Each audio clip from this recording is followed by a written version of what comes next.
He proposed beneath Christmas lights, but I was never the only woman in the crowd. My name is Evelyn Harper, and this is my story.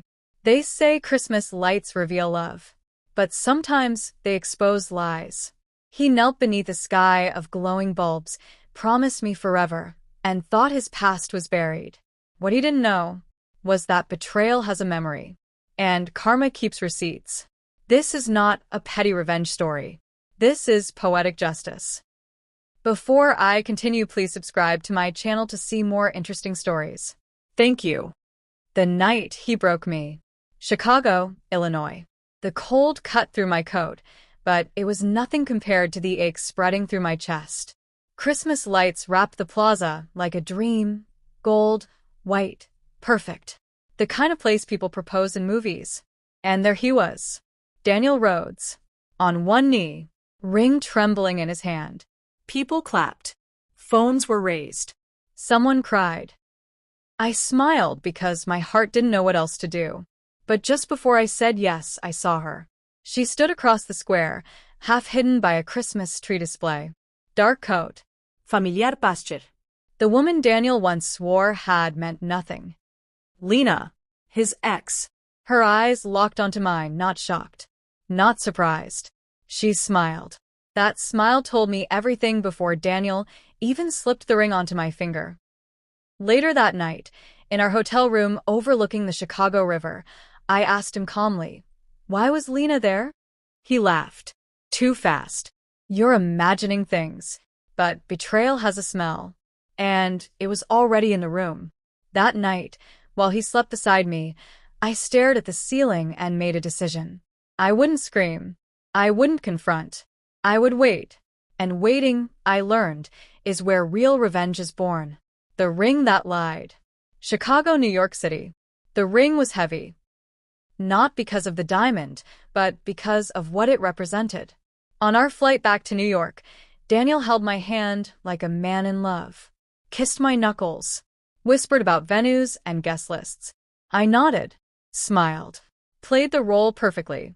But when he fell asleep mid-flight, I removed the ring and turned it slowly under the cabin light. Inside the band was an engraving. Forever, always, D&E. Except the engraving was uneven, like it had been altered. That night, curiosity led me to a jeweler in Soho. I told him the ring was vintage, asked him to clean it. He paused, frowned. This engraving was redone, he said. Recently. Under magnification, faint letters appeared beneath mine. Forever, always, D.E.L. My lungs forgot how to breathe. He hadn't just reused a ring. He had recycled a promise. I walked out into the cold New York air, heart pounding, not broken anymore, but sharpening. This wasn't an emotional mistake. This was a pattern. And patterns can be exposed. Her voice on his phone. Manhattan, New York. The confirmation came on a Tuesday night. Daniel was in the shower. His phone buzzed on the nightstand. Lena, red heart. Did she say yes? My hands didn't shake. That surprised me. I opened the thread. They never stopped talking. Not during our anniversary. Not during Christmas planning. Not even during the proposal. Voice note after voice note. Her laughter. His reassurance. Their shared jokes about me being safe. Safe. I recorded everything. Screenshots. Audio. Dates. Locations. Then I noticed something worse. Money transfers. Large ones. Daniel wasn't just lying. He was funding her life with our joint savings. I closed the phone and placed it exactly where it was. When he emerged, wrapped in steam and confidence, he kissed my forehead. "Everything okay?" he asked. I smiled sweetly. Perfect. That's when I started planning the ending. The woman he never met. Los Angeles, California. 3 weeks later, I flew to Los Angeles alone. Daniel thought I was visiting my cousin. Instead, I met Mara Klein, a private investigator with eyes like she'd seen too much truth to be impressed by lies. I didn't cry in her office. I laid out facts. The ring. The money. The messages. Lena's presence in Chicago. Mara leaned back. "You're not his first. Turns out Daniel had done this in Boston. In Seattle. Always upgrading. Always overlapping. Lena wasn't the ex. She was the partner. And I was the investment. I didn't ask Mara to destroy him. I asked her to document him. Because monsters fear daylight more than fire. Christmas dinner with a secret. New York City. Christmas Eve again. Daniel's parents flew in. Toasts were made. Laughter filled the apartment. The tree glowed softly, just like the one in Chicago. Daniel raised his glass. To Evelyn. The love of my life. I clinked glasses and smiled. Because I knew something no one else did. I had already scheduled the wedding venue. Already sent invitations. Already chosen a date. And unknowingly, Daniel had agreed to attend the most important event of his life. Not a wedding. A reckoning. The invitation she didn't expect. Brooklyn, New York. The email went out on a quiet Sunday morning. Subject: You're invited, Evelyn and Daniel's winter wedding. I made sure Lena was included. Not accidentally. Not indirectly. Personally. I watched from my laptop as the read receipt appeared 20 minutes later. She didn't reply. Instead, Daniel came home that evening restless, checking his phone every few minutes like a man waiting for a verdict. Something wrong? I asked, folding laundry calmly. No, he said too quickly. Just work. That night, his phone buzzed endlessly. I didn't need to look to know who it was. The invitation wasn't bait. It was a message. I see you. And I'm not afraid. Her side of the story. Queens, New York. Lena called me 3 days later. Not Daniel. Me.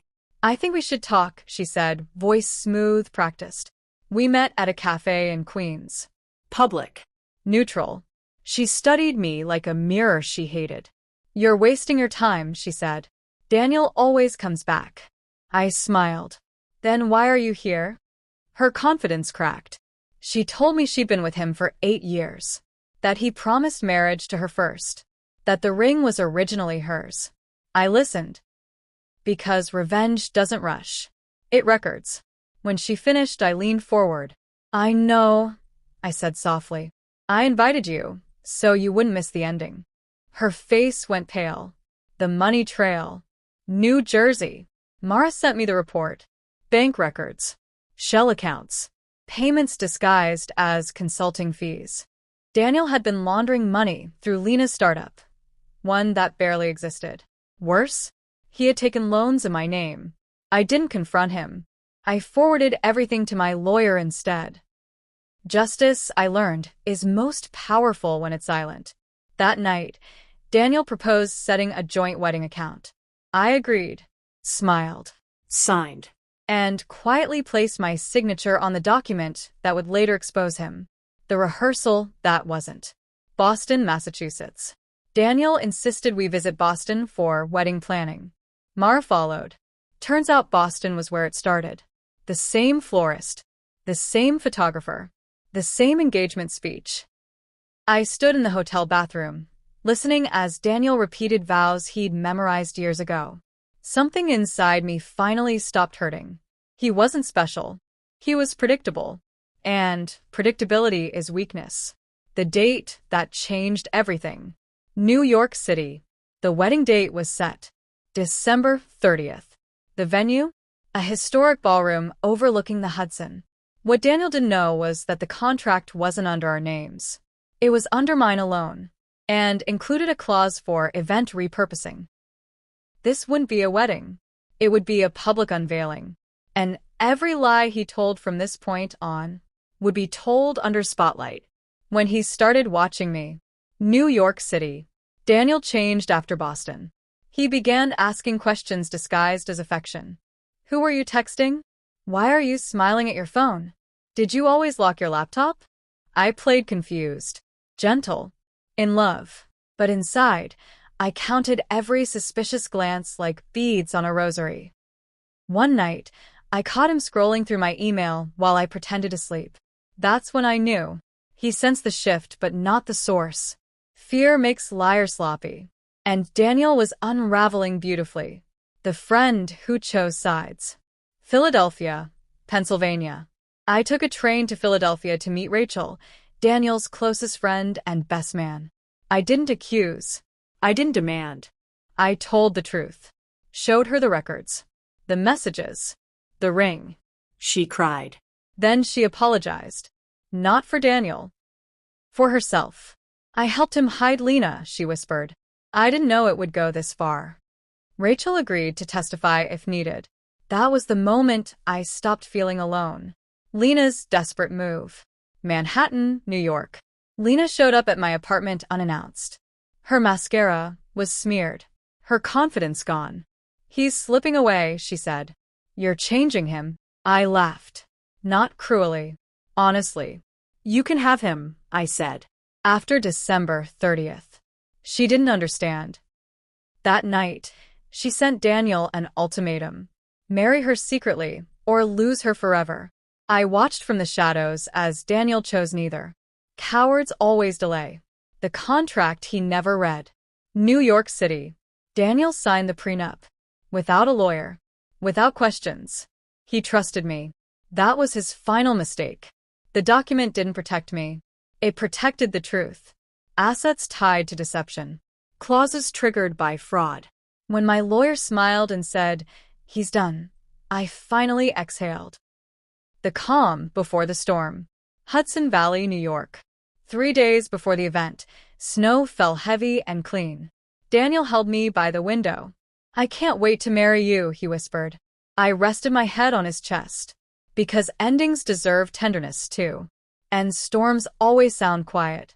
Just before they break. The night the lights came back on. Hudson River Ballroom, New York. The ballroom glowed like a dream. Crystal chandeliers. Winter florals. Soft instrumental carols floating through the air. Guests whispered. Cameras flashed. Everyone thought they were here to witness love. Daniel looked perfect in his tux.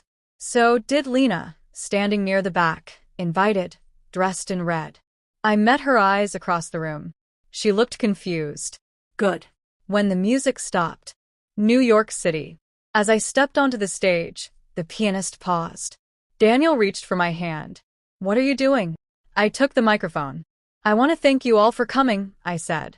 Tonight is about truth. A screen behind me lit up. The first image appeared. The ring. 2 engravings. Gasps rippled through the room. Daniel froze. The story he never controlled. New York City. The audio played next. Lena's voice. Daniel's promises. Dates overlapping. Then the bank records. Amounts. Transfers. My name. Daniel shouted my name. Security stepped closer. I kept speaking. This isn't revenge, I said. It's accountability. Lena collapsed into a chair. The room was silent. The man without words. New York City. Daniel tried to speak. No sound came. Rachel stood. She's telling the truth. Then another guest. Then another. Years of lies collapsed in public. Daniel left the room alone. No applause. No forgiveness. What was left behind? Hudson River. After the guests left, I stood alone by the window. The ring sat on the table. Unclaimed. The city lights reflected back at me. I wasn't angry anymore. I was free. And the story wasn't finished. The morning after truth. Manhattan, New York. The city woke up buzzing. Clips from the night before flooded social media. Guests had posted videos before security could stop them. Headlines followed quickly. Wedding turns into financial fraud reveal. Daniel didn't call me. His lawyer did. They asked for silence. I declined. Because silence was what protected him all along. When the law stepped in. New York State. The evidence I had gathered didn't disappear with the applause. It moved. Frozen accounts. Investigations. Subpoenas. Lena's startup was flagged. Daniel's professional license was suspended pending inquiry. Justice doesn't shout. It processes. Slowly. Precisely. And without mercy. Her last message. Unknown number. A text arrived late at night. Lena. He said he loved me. I typed once. Deleted. Then replied. Me. He loved what you helped him hide. She never responded. Some truths end conversations forever. Santa Fe, New Mexico. I left New York in January. The quiet of Santa Fe felt like breathing again. I sold the ring, donated half the money to a women's legal aid foundation. The other half, I invested in myself. Revenge had taught me something unexpected. I didn't need to win. I needed to walk away whole. Santa Fe Plaza, New Mexico. Next Christmas, I stood beneath lights again. Not waiting, not hoping, just existing. A child laughed nearby. Music drifted through the air. No lies. Nos a dos. Just peace. And that was the justice he could never steal. Some people think revenge is about destruction. It isn't. It's about truth. And choosing yourself when love tries to erase you. Thank you for listening to my story. Please don't forget to like, subscribe, and share my videos. Thank you.